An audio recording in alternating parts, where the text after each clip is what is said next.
ikaw yung pinakamalaking panalo ko. Pilot episode pa lang.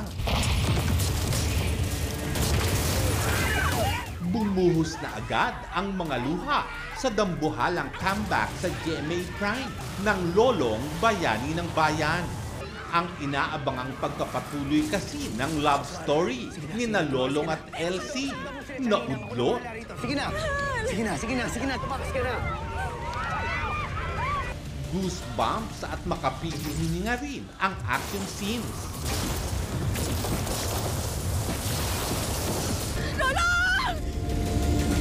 Kaya hindi nakapagtatakang tinutukan at certified trending.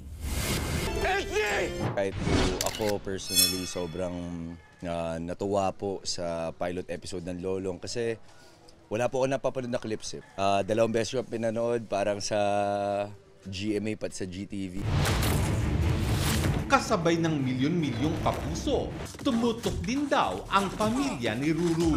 Tatay at nanay ko nanonood sila. Sinasabi nila grabe, parang na-exceed pa yung expectations nila. Masaya si Ruru sa magagandang feedback ng mga manonood.